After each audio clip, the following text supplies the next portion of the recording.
Hi అండి అందరికీ 10th class physics 6th lesson అయినటువంటి వక్ర తలాల వద్ద కాంతి వక్రీభవనం. మనకి ముందు లెసన్ ఏమొచ్చింది? సమాంతర తలాల వద్ద కాంతి వక్రీభవనం వచ్చింది. ఇది నెక్స్ట్ అనమాట. వక్ర తలాల వద్ద కొంచెం రఫ్గా గరుకుగా ఉన్న దానిపైన కాంతి వక్రీభవనం ఎలా ఉంటుంది అని. మరి ఇప్పుడు చూసుకుంటే ఫస్ట్ బిట్ మనం చూద్దాం. మోస్ట్ ఇంపార్టెంట్ బిట్స్ అన్నీ ఇందులో కవర్ అయ్యాయి. ఒకసారి చూడండి. లెసన్ చదవలేని వాళ్ళు, అర్థం కాని వాళ్ళు బిట్స్ ద్వారా మీరు కొన్ని నేర్చుకునే అవకాశం ఉంటుందన్నమాట. సరి అయిన సమాధానాన్ని ఎంచుకోండి. అయితే క్రింది వానిలో కటక తయారీకి పనికిరానిది ఏమిటి? మరి కటక తయారీకి ఏది పనికిరాదు అని చూసుకుంటే నీరు పనికి వస్తుంది, గాజు పనికి వస్తుంది, ప్లాస్టిక్ పనికి వస్తుంది. ఈ బంకమన్ను అనేటటువంటిది మాత్రం మనకి కటక తయారీకి పనికిరాదు. నెక్స్ట్ వన్, క్రింది వానిలో సరి అయినది ఏమిటి? మరి కుంభాకార కటకాలతో ఏర్పడ్డ మిథ్యా ప్రతిబింబ దూరం ఎల్లప్పుడూ కూడా వస్తు దూరం కంటే ఎక్కువ ఉంటుంది అన్నారు. ఇదే సరి అయిందనమాట. ఈ కుంభాకార కటకాలతో ఏర్పడ్డ మిథ్యా ప్రతిబింబాల దూరం వస్తు దూరం కంటే తక్కువ లేదా సమానం కాదు. కుంభాకార కటకాల వల్ల ఎల్లప్పుడూ కూడా నిజ ప్రతిబింబం ఏర్పడుతుంది అనేది కూడా కాదు. కుంభాకార కటకాల వల్ల ఎల్లప్పుడూ మిథ్యా ప్రతిబింబం ఏర్పడుతుంది, ఒకసారి మాత్రమే వస్తుంది నిజ ప్రతిబింబం.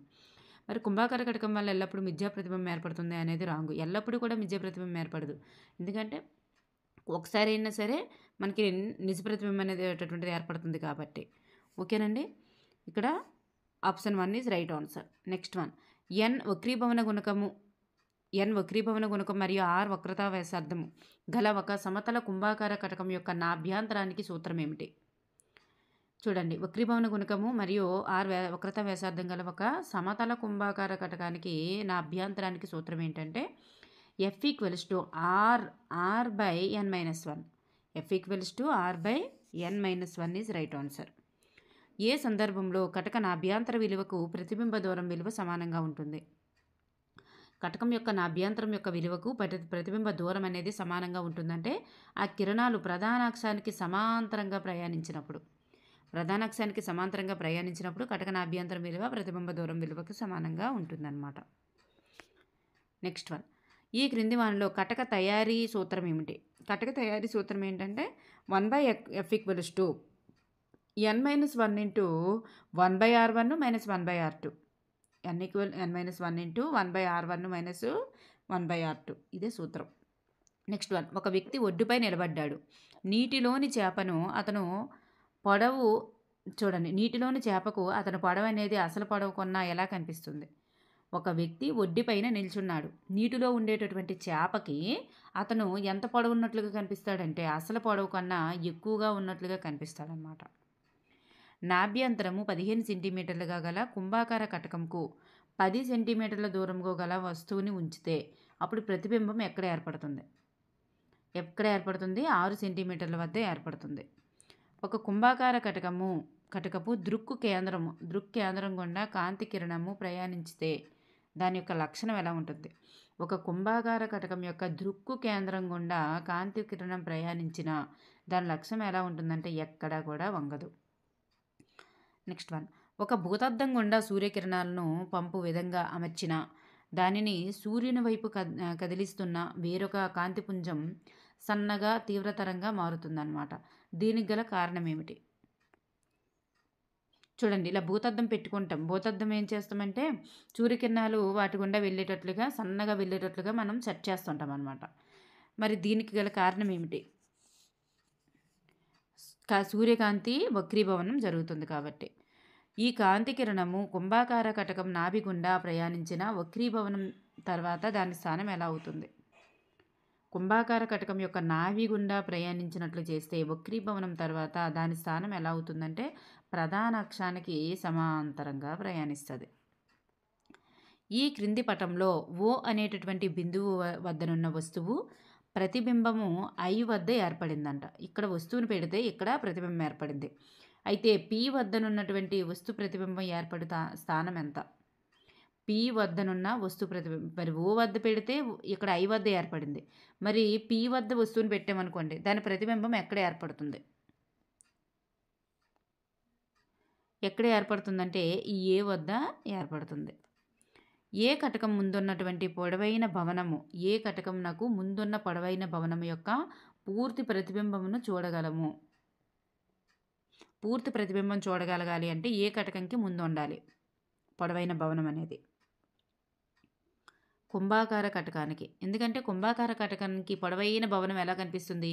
ఒక ఎంత పెద్ద వస్తువునైనా సరే మనకి చిన్నగా చేసి చూపించేస్తదనమాట. అందుకే వెనక ఉన్న వాహనాలు పెద్ద పెద్ద లారీలొచ్చినా గానీ, మనకు ఆ కుంభాకార కటకంలో చిన్న వస్తువుగా నీట్‌గా స్పష్టంగా చూపిస్తది కుంభాకార కటకం. ప్రక్క పటంలో పతన కిరణం ఉన్నట్లయితే క్రింది వానిలో ఏ కిరణ చిత్రం సరైనది?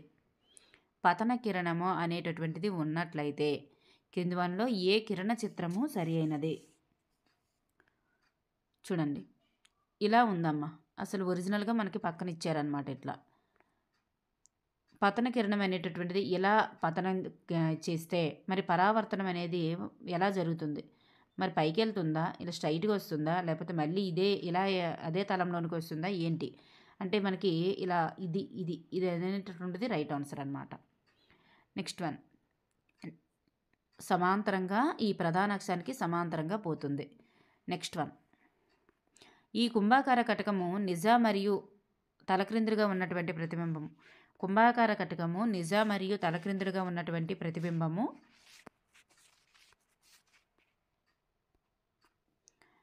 ప్రతిబింబమును ఏర్పరిచిన వస్తువును ఉంచిన స్థానం. చూడండి, ఒక కుంభాకార కటకము నిజ మరియు తలక్రిందులుగా ఉన్నటువంటి ప్రతిబింబమును ఏర్పరిచిన వస్తువు ఉంచినటువంటి స్థానం. మరి ఇలా ఏర్పరిచిందంట, నిజ మరియు తలక్రిందులు రెండు ఏర్పరిచిందంటే ఆ వస్తువుని ఎక్కడ పెడితే నిజ మరియు తలక్రిందులుగా ఏర్పరుస్తుంది? ఎఫ్కి మరియు నాభ్యంతరానికి మరియు సికి మధ్య. ఎఫ్కి సికి మధ్యలో కనుక పెడితే ఆ ప్రతిబింబం ఎలా ఏర్పడుతుందంటే నిజ మరియు తలక్రిందులుగా రెండింటికి కూడా ఏర్పడుతుంది. మనోభిరామ్ తనకిచ్చినటువంటి కటకపు నాభ్యంతరంను కనుగొనుటకు వస్తు దూర పద్ధతిని పాటించుచున్నాడు. ఆ ప్రయోగంను పూర్తి చేయాలంటే తనకు కావలసినవి ఏమిటి? స్కేలు మరియు తెర కావాలి. కాంతి కిరణము కుంభాకార కటకం గుండా ప్రయాణించిన తర్వాత ప్రధాన అక్షానికి సమాంతరంగా ప్రయాణిస్తుంది. ఆల్రెడీ మనం చెప్పాం కదా, కుంభాకార కటకం గుండా ప్రయాణించిన తర్వాత ప్రధాన అక్షానికి సమాంతరంగా ప్రయాణిస్తుంది. మరి కాంతి కిరణము కటకపు ఏ స్థానం నుండి ప్రయాణిస్తుంది?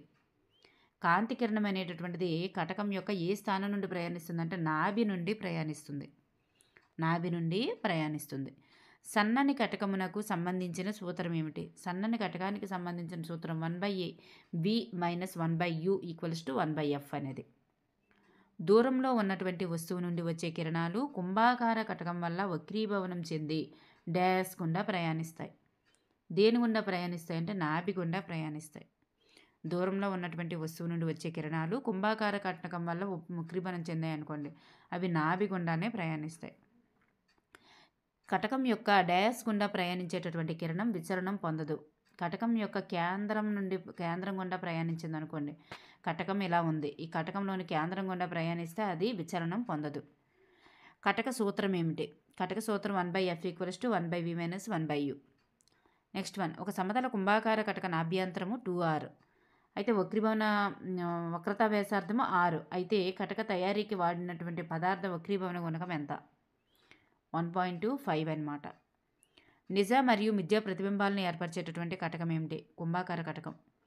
మరి వక్రతా తలం యొక్క కేంద్రాన్ని ఏమంటారు? వక్రతా తలం యొక్క కేంద్రాన్ని ఏమంటారంటే ధ్రువము అంటారు.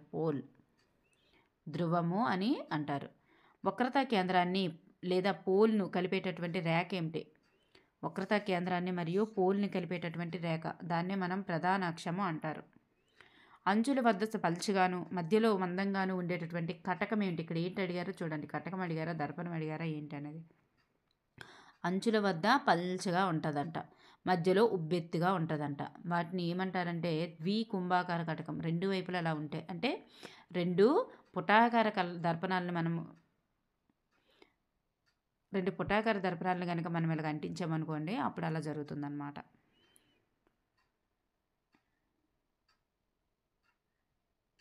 Next one.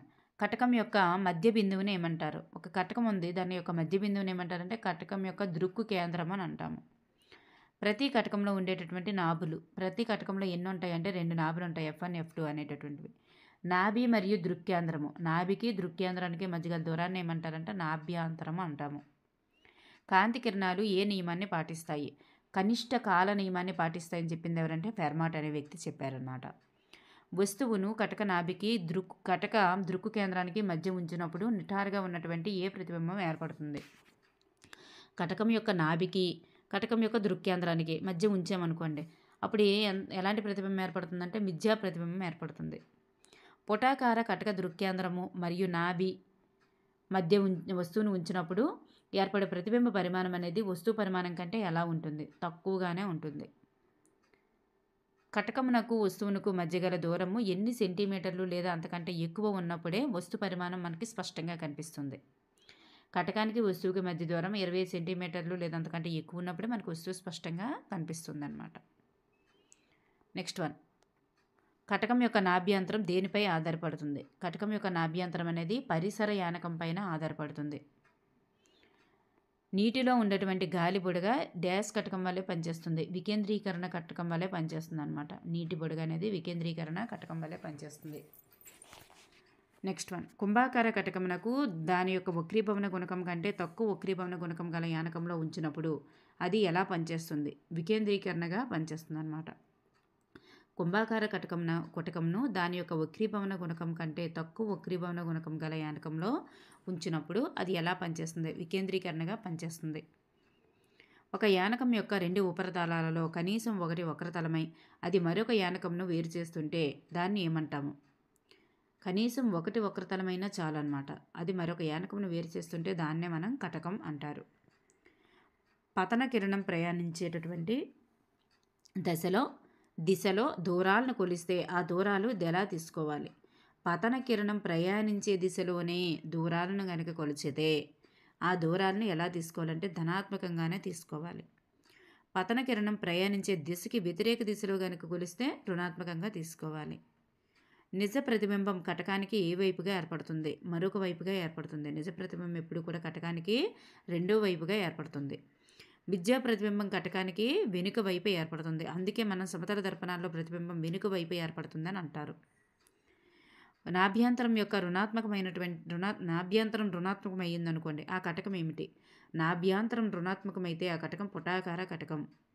నాభ్యంతరం ధనాత్మకమైతే ఆ కటకం కుంభాకార కటకం. నెక్స్ట్ వన్, కుంభాకార కటకం. ఇక్కడ చూడండి, మ్యాచ్ ద ఫాలోయింగ్ మనకి ఇచ్చారు. అంటే వస్తువు యొక్క స్థానం ఎక్కడ పెడితే మనకు అక్కడ ప్రతిబింబం అనేటటువంటిది ఎలా ఏర్పడుతుంది అని చెప్పేసి ఇచ్చారనమాట. ఇక్కడ చూద్దాం మనం ఒకసారి.